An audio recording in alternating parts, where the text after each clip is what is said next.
the way we treat our characters, I think, and the way we create our worlds and bring audiences into those worlds, especially for me, you know, I think that's a very female trait, but I think it's also extremely commercial. It makes commercial sense to take subject matters that, you know, someone like me can bring these kind of expertise to. And I think at the end of the day, we do live, it's an industry, you know, we're in an industry. And so... It makes sense to represent the people within that. Do you know what I mean? Yeah, but it also, people are looking for the commercial element. And so what I'm saying makes commercial sense, as well as political sense.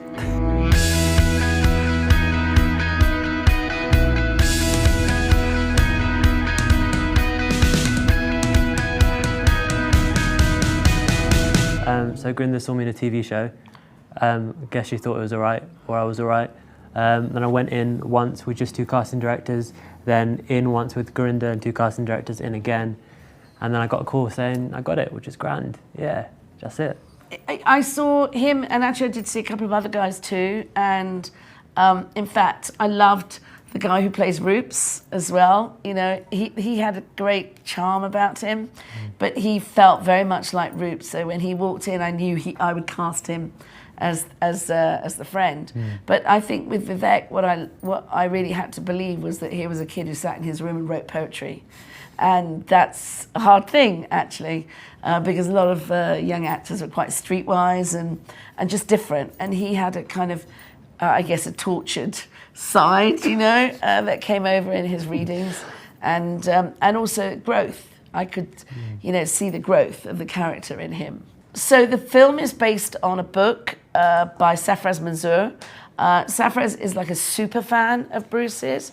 He's seen him 150 times, and so much so that Bruce recognizes him at concerts, because he's like probably the only Pakistani in the audience, and he's got a big afro.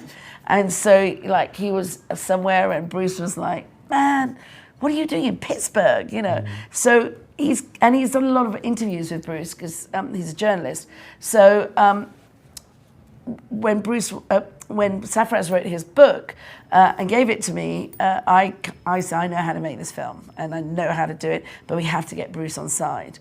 And in 2010, Bruce was attending the premiere of his film, The Promise, in London, and I was invited, and so I took Safraz as my +1, and we were, okay, we're gonna have to try and make this work, I don't know how. And so we stood on the red carpet, hoping to take photographs with him, and as he walked down the red carpet, he bananaed and walked over to Safraz and said, man, I read your book, it's really beautiful. And so Safraz started hyperventilating, and then I ran over and sort of seized the moment and said, hi Bruce, my name's Gurinder, I'm a film director, I made Bend Like Beckham, yada yada. We really want to make a film of the book, it was so great, you love the book. Like, you know, you dream of those moments and you think, I'm gonna be really cool. I was the opposite. And then he kind of looked at Safraz and me and just went, sounds good, sounds interesting. Talk to John. And John Landau was behind him. And so then we made contact with John Landau and Barbara Carr and Tracy Nurse. And then we kept in touch with them. But we knew from that moment, once we'd had that nod from Bruce, that we had to write a script that he was going to love. And what we did was, you know, we wrote a script, and then I worked with Safraz on the songs, and we did have access to kind of every song he had written prior to 1987, but you know, less is more, you know. I mean, there are 17 songs in the film, but there could have been like 300, you know. But we just wanted to make sure it felt like the songs we used were songs that had been written for our movie, as opposed to just Bruce songs. And so we were able, because we weren't making a jukebox movie at all. Bruce's words are as much as part of the narrative as our own dialogue, you know. And so we weaved that in. Every decision we made was like, is this something that Bruce is going to like? And then we said, okay, it's in a good place, let's send it to him. So we waited and waited and waited, and finally we got a message back. And we were like, okay, what did he say? What did he say about the characters? What did he say about this? What did he say about that? And the message we got back was, I'm all good with this.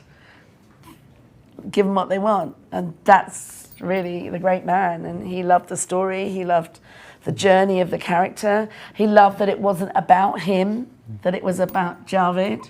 But I think, you know, anyone who's seen Bruce's amazing show on Broadway knows that, you know, he's in a very introspective period, you know, with his book and the show too. So I think he was sort of dealing at, our timing was great because he really has been looking at legacy, you know, and the own impact of his work, but also what that means for him now at his age and with his family. And so I think the subject matter of our film really spoke to him at this time. And, you know, it was moving. You know, here's a kid growing up in Luton against the backdrop of the National Front, you know, kind of far-right organisation, Thatcherism, unemployment, very depressing times.